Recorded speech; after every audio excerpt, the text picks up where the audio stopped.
Right, so how do I start?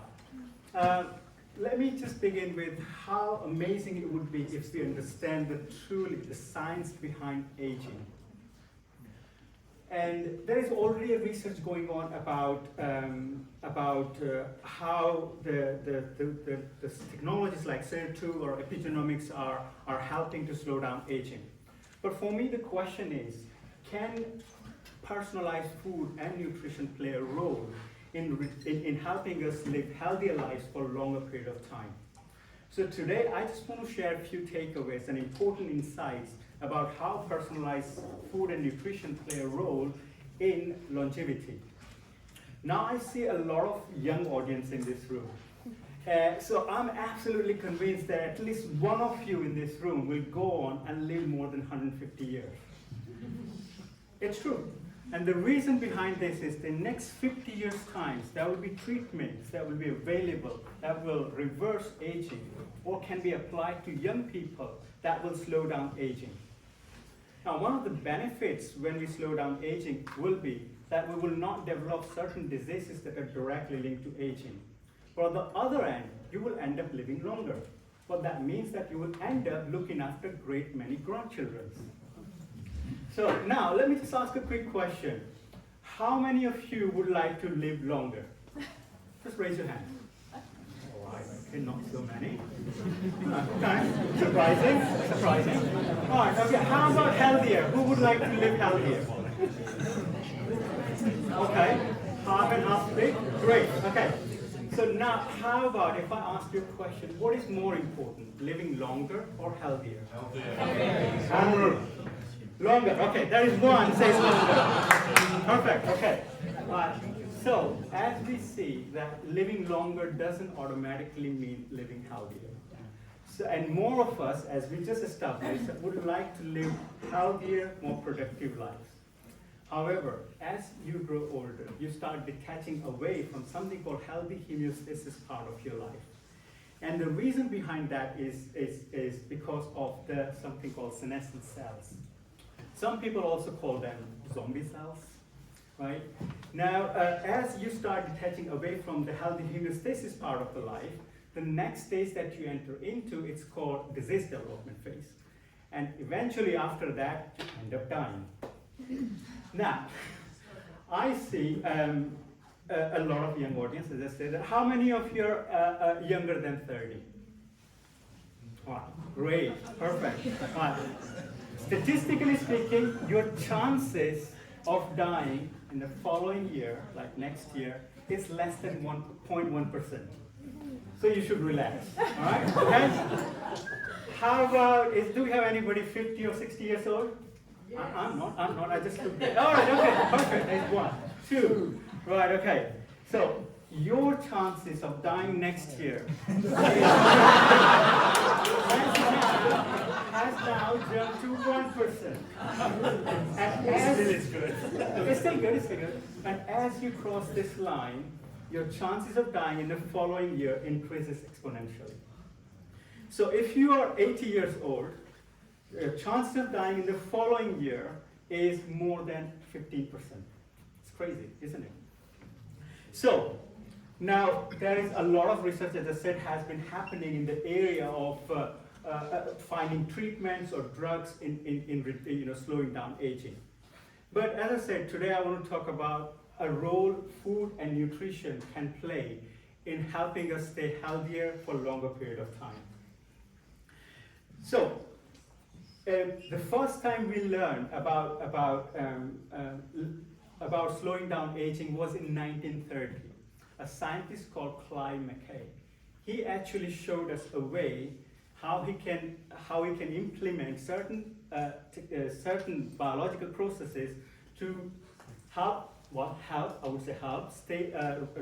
his rats stay healthy and live longer. And this is some of the things that we are looking to implement as well in the area of genomics or certain scientific studies based on genomics. However, personalized food and nutrition play an important role. Food is quite critical or cultural for so many people. And when we talk about about their diets, their nutrition, it actually defines them. It actually defines them and it makes them who they are. But if you ask them, what do you think about healthy eating? So they often say healthy eating means either going on a plant-based diet or going to become a vegan or vegetarian or go on a gluten-free diet. Well, there is evidence that eating plant-based foods or eating more fruits and vegetables or eating whole foods have shown positive impact on improving your metabolic performances. However, it is also important to note that there is so much resistance on people switching from their existing meat-based diets to something which is, let's say, healthy diets. Now, this is what tells us that what we eat, how much we eat, and when we eat is quite important in understanding how you can stay healthy for a longer period of time. So if we talk about when we eat, this is a fascinating new area that scientists are studying. For example, if you shorten a time window of consuming food, for example, if you consume your food in 15-30 minutes and then don't eat anything and then eat again for 15-30 minutes, you are having a positive impact on your health. Similarly, how much you eat, it is also important. So as I mentioned, this scientist, Clive McKay, he actually showed that if he reduced the food consumption for his rats to near starvation, he could prove that the lifespan of his rats went up to as much as 33%. Now the scientific word for starvation or reducing the diets is called caloric restriction. Now, let me be clear, caloric restriction, when I'm talking about, it does not refer to starvation so that we shouldn't starve, all of us, right? However, what it refers to in implementing healthy eating principles, that it's reducing your daily calorie intake by 20 to 40%. And it has already shown positive results on improving health. Now, the third and most important part, in my opinion, is what you eat.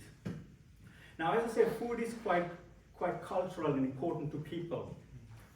And when we talk about what we eat, there are two dimensions to it, is what we like to eat and what we should be eating. What we now know is that poor intake of targeted nutrients in people's diet can cause non-communicable diseases. And that kills roughly 11 million people every year globally. And let me put this in a scale. That's 1 in every 5 deaths. And all of these deaths are preventable.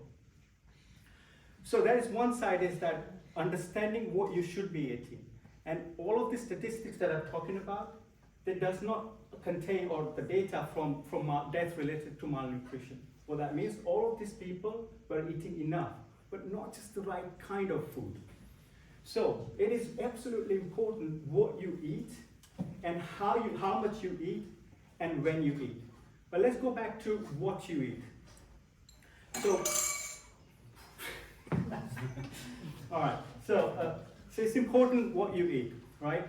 Now, if we talk about understanding what you should be eating, this is what we've been trying to work with. So over the last 5 years, we've been trying to understand the relationship between the food that you eat and the performance of your metabolics. And what we learned is by creating a targeted food and nutrition plan based on your genomics or even biological profiles can help you stay in a healthier homeostasis part of your life for the longer period of time. So what we're trying to build is that having by giving you a personalized food and nutrition programs, we are enabling you to stay healthy for the longer period of times.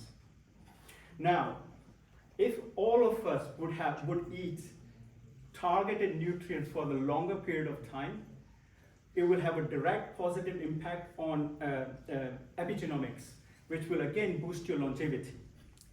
At the end, we're all gonna die.